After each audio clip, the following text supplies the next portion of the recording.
આજે બપોરના અરસામાં અમોને બાતમી હકીકત મળેલી કે યાત્રાધામ ચોટીલા ડુંગરની પાછળના ભાગે જે દૂધેલી વિસ્તાર છે ત્યાં ગેરકાયદેસર રીતે ખનન થઈ રહ્યું છે.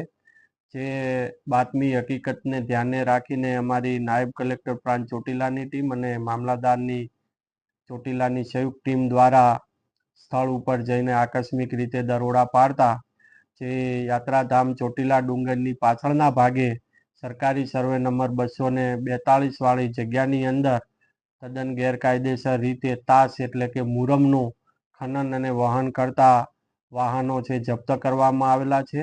જેમાં એક હિટાચી મશીન, ડમ્પર અને 20 મેટ્રિક ટન તાસ ભરેલું ડમ્પર એમ મળીને કુલ 90,10,000 રૂપિયાનો મુદ્દામાલ જપ્ત કરવામાં આવેલો છે. આ મુદ્દામાલ જપ્ત કરીને મામલાદાર કચેરી ખાતે ખસેડવામાં આવેલો છે. આ ગેરકાયદેસર પ્રવૃત્તિ આચરનાર જે ઈસમો છે એમને પણ નામ આઈડેન્ટિફાઈ કરવામાં આવેલ છે. જેમાં અલ્પેશભાઈ ભગવંતભાઈ સામળ અને ગોવિંદભાઈ બી સામળ રહે બંને ચોટીલા આમના દ્વારા છે ગેરકાયદેસર ખનન પ્રવૃત્તિ કરવામાં આવતી હતી.